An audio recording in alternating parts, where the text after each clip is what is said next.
Good evening and welcome to the Duncan Edwards Museum, where I'm pleased to be joined by the creator and founder, both of the museum and the Duncan Edwards Foundation. Rose Cook-Monk, how are you? I'm good, are you? Fantastic. It's taken us a while to get set up, but seriously, it's been a very important day today. Tell us what the significance of today is and what we've been doing. Well, it's the third Duncan Edwards Day, and of course it's October the 1st, so it's Duncan's birthday, and he would be 84 today. So we met up with some of the family. His cousin Keith came over from Arley in Worcestershire, and we went to the cemetery to visit Duncan's grave. There were some visitors there from Ireland as well. We showed Keith his grandmother and his great-grandmother's grave, something that he's never done before. He didn't realise that they were there. And then we came back and we reminisced and talked about Duncan. So it's been a lovely day.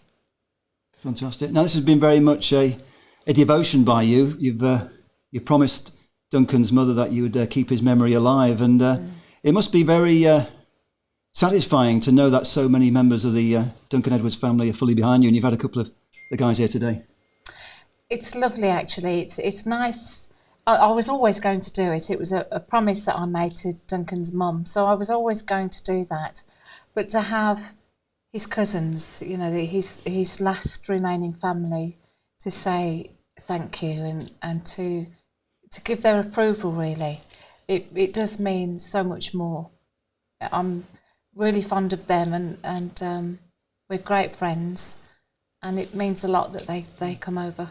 That's fantastic. I know you feel like you're part of the family, but I'm told you actually are now part of the family. That's fantastic. Yeah, it's a very distant connection. A lady called Ruth Cottrell is the connection between us both. Keith has always said, you're a member of our family, and it really does feel like that, and especially today as well. It's a real connection there. That's fantastic. I know you had other plans for today, but obviously we're in the pandemic and it's got a little bit more strict with the rules of what we can and cannot do. So tell us what we were going to do and what did we end up doing? Duncan Edwards Day is normally a public event, and I like to get the public involved somehow. This is, as I say, this is the third one that we've done. Today I was going to have a little studio set up in the museum, and I was going to invite members of the public to come in and share their stories of Duncan, of seeing him play or going to school with him, or hearing about the Munich air crash, where they were, what they were doing when the news came through, or memories that aren't necessarily theirs, but they've sort of grew up with. But of course, I'm restricted to how many people I can have in at any one time. So instead, we shared it with two of his closest family members, with a local historian, Dave Barrett, who's had a huge input into the museum. And it's been lovely. It's been a really, really nice day. Very different to the last two Duncan Edwards days that we've done, but very worthwhile and a very precious time, especially for Keith.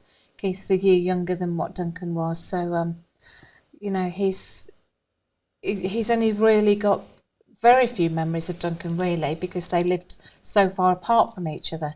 So I know days like this really mean a lot to Keith. So I'm glad, really, that it's worked out the way that it has done. Absolutely. I've got to say, every cloud has a silver lining, and it was actually really nice to spend some quality time with you and the guys. And we went to the cemetery, and you came back here, and we did a couple of interviews for the documentary, which it's starting to take shape. It's taken a long time. I've been doing it for a few years, and you've helped me a lot, Rose. But it was nice and intimate, wasn't it, to give them a little bit of a personal tour of the museum? And it's changing, of course. Tell us about the changes. We've only been open since the beginning of August, I beg your pardon. And as you know, Jimmy Murphy's family came along and they opened it for us. It's been a huge success. We've had lots of visitors, lots of stories about Duncan. We had a gentleman a couple of weeks ago that did his national service with him and was in tears at the memories that he shared about Duncan. Lots of people in tears about Jimmy Murphy and the impact that he had on their lives, and because of Jimmy they've become lifelong Manchester United fans. So the people that I shared the office space with have now moved out, so there's a room become vacant. So I'm expanding the museum, and it's still going to be a museum about Duncan, but I want to share the memories of the staff that died, Kenneth Raymond and Tom Cable, who was the co-pilot and the cabin steward that passed away, and the journalists as well, and of course the other babes. It's really important that they're all remembered. Certainly for me, it's really important that the journalists are remembered as well. So that's what we're going to do. I've given myself a really tight deadline, but we're going to expand it and make it into a bigger, better museum. Yeah. As Rose was saying, the museum is expanding. We've got the camera in the room, which is going to be the extension to the museum, and I'm really excited to. Rose has been telling us about what the plans that she's got for inside that room, and it's a testament really to how popular the museum is, that you've got people all over the world and people are starting to contact you and send more stuff. So I think, to be honest, in a few years' time, you're going to need a much bigger place. Yes. Yeah.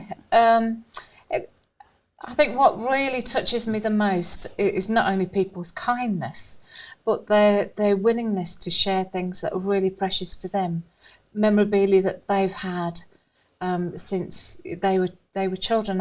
I had this lovely gentleman contact me, and he made his own rosette when they brought the boys home to Old Trafford, and as we know, the coffins was taken into the gymnasium, and he stood in the streets with his father, and he made his own paper rosette from a headline that was in the Manchester Evening News, and he sent it me, and it's of no value other than a really, really precious memory to somebody, and they wanted to share it. And it's things like that at the end of the day, when I turn the lights out and go home, I always walk down those stairs.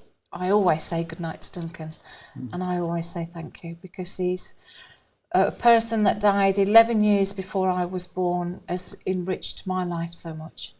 And he's a friend that I haven't met yet, but I've got so much to be thankful for. That's amazing.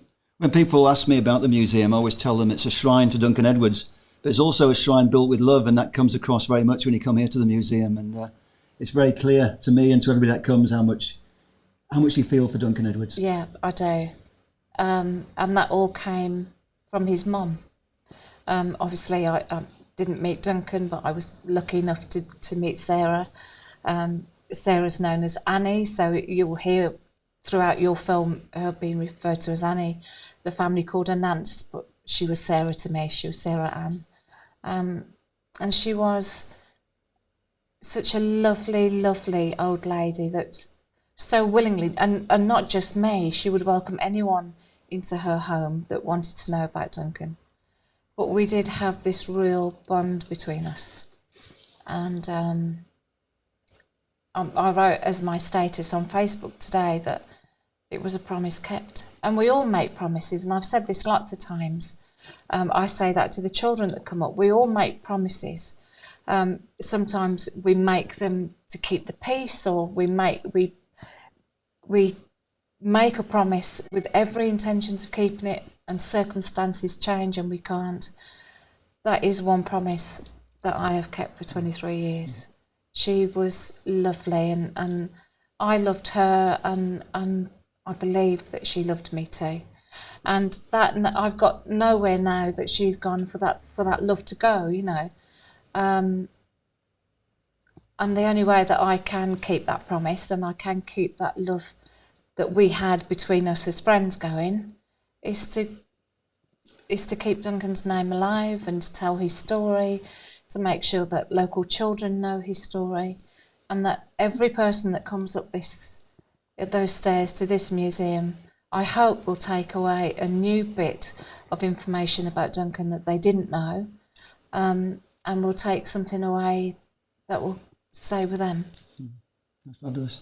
I mean, it's amazing how much energy Rose has got, because she does so many different things. She helps with so many things in the community, and she never ceases to amaze me how much she achieves. And it's a lesson, really, because I think if you set yourself a goal, it's amazing what you can what you can achieve, and Rose is a living testament to what can be done. And you're doing this, nobody's paying you to do this. You're doing this as a volunteer. You're doing this with no funding. I know you're raising money to try and keep the museum going. And how's it going so far? Because obviously we want people to donate to the museum if possible. Absolutely. And you know, someone said to me the other day, they came up and they were actually a Wolverhampton Wanderers fan, but because Duncan's a local lad, they wanted to come up. And they said, oh, so, you know, what do you get out of this? And I said, more than I could ever imagine, more than I ever imagined when I first set out and I made my own documentary about Duncan. I didn't imagine that 23 years later I'd be running a museum and still talking about him. I don't get paid for this. I have other things that I do, obviously, that I get paid for. I work on cruise ships and I give talks about famous people. There isn't an amount of money that could replace what I do. You know, if you had to ask me, you know, so what is this worth? There's not any money that anybody's got that could replace it. You know, it's priceless to me. That's the word I was going to say. Priceless is absolutely priceless. What's here, and it's become even more priceless as time goes on. And you talk about the support from other clubs. It was nice when we went to the cemetery today. We saw a Wolverhampton Wanderers scarf, and that's kind of like that's par for the course, isn't it? Absolutely. There's so much support from people from around the world and from other football clubs. And it was also nice that you had we had some fans over from. They were actually having another funeral, an interment at the cemetery, and these guys were all big Manchester United fans. They come from Ireland. Absolutely. And it was nice to spend a bit of time with them, wasn't it? Yes. And I mean, for me, one of the things that will always keep me going, as well as the promise that I made to Sarah, was the friendships that I've made within the Red family. I remember a great friend of both yours and mine, Brian Mulholland, Molly, as he's known. When I first got to know him, he said that the United fan club was the biggest family in the world, and they are, you know, they're my friends, and I love them, and I love spending time with them. Shall I do that bit again? No, it's okay. Keep going. It's live, isn't it? So, you know, I love them, and I love spending time with them, and I love the passion that they have for the club. You know, Matt Busby said football is nothing without fans, and it really isn't. And for me, Manchester United isn't this multi-million-pound company, because that's what it is. It's a company. All football clubs are now. It is this wonderful group of people that have this passion running through their veins about this club. But you look at all the clubs, and you know, in the 1950s, Manchester United, Blackpool, when Stanley Matthews played for them, Bolton Wanderers, they were all such fantastic clubs, because the people that wore the shirt did it for the glory of wearing the shirt, and not for a ridiculous amount of money that none of them are particularly worth, in my opinion. They did it for the glory of the game. So as much as I love the fans of Manchester United, it's a beautiful game of football, isn't it? And where the rivalry is, you know, while you're in the stands, and that's your team and that's your passion. The passion should be for the game of football, regardless of who's playing it. So the fact that I have Wolverhampton Wanderers fans come up, West Bromwich Albion fans. I had a Liverpool fan up here the other day, and I shouldn't really say that in the same breath as Manchester United, but he stood and cried because he said it is the love of this game, and it's the love of somebody that played it that has made this museum what it is. And he's absolutely right. It is a fabulous game. I'm obviously born in the wrong era, because I think the 50s was the heyday of British football, when we had Sir Tom Finney and Nat Lofthouse, and just wonderful, wonderful players who were masters of what they did. And it's that passion that I love, you know, that people, it's people's lives, and it really is their religion. And somewhere like Old Trafford is their Mecca, and it's their cathedral, and it's fabulous, and I love it. You mentioned so many things there that I could just... Sorry. I've got so many questions to come in on that, but I can't put them all in. But there's so many things that I wanted to pick up on. And the thing, I used to be very friendly with Bill Shankly, who was manager of Liverpool. Yeah. But in those days, the rivalry was more respectful. Yes. And Bill Shankly's hero was Sir Matt Busby. And he used to go to Old Trafford, Liverpool manager, he used to go to Old Trafford and sit in the director's box wearing a Man United tie. And I think once somebody said, before he went to Liverpool, somebody said, the best job in football is going. They were trying to get him to go to Liverpool. And he said, what? Sir Matt Busby retired. That's how much he thought of Matt Busby. Yeah. And you mentioned about how football's not the same without fans. And you mentioned Molly. We were both in... I went up to Manchester with you and with Andy a couple of weeks ago when you got the Munich ribbons, which are on the wall over there, which are fantastic. Yeah. But also Molly, he's part of the MMF, which is the organisation which keeps alive the memory of it's called the Manchester Munich Memorial Foundation, and they're another group of unpaid volunteers who do their best and dedicate their lives to keeping alive the memory of not just Duncan, but the whole Busby Babes and Harry Gregg and Jimmy Murphy, and they do a fantastic job. It's all part of the film. But what I was going to mention with Molly is we've got no football at the moment, but we've got Molly and a coach party of Man United fans. They can't go to games at the moment, so they're getting on a coach. They were going to come today, but it's Thursday, so not everybody can take time off work. So they're all coming on a coach, and it's going to be like going to a football match for them. But instead of going to a football game, they're coming here to the museum. They are. And tell us about what's going to happen on Saturday. They are. Of course, we have COVID government guidelines to follow, so they can only come in a few at a time. But they are going to come up. Some of them came to the opening, but they want to come back. Some of them couldn't make it to the opening of the museum. So I'm just going to give these wonderful lads, my friends, this a guided tour of the museum, tell them my plans for the future. And it is so sad that football is being missed out on during this time. Because to some people it really is their life, you know, and it is more than a game of football. So hopefully I can just, keep that passion going a little bit while we're up here, and we can reminisce and look forward to going to a live football match again. Absolutely.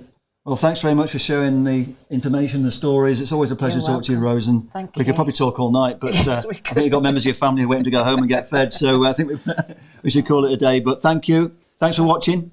Thanks, Rose Cook-Monk, and good luck with the museum. Thank you. Excellent. Nice one. Okay.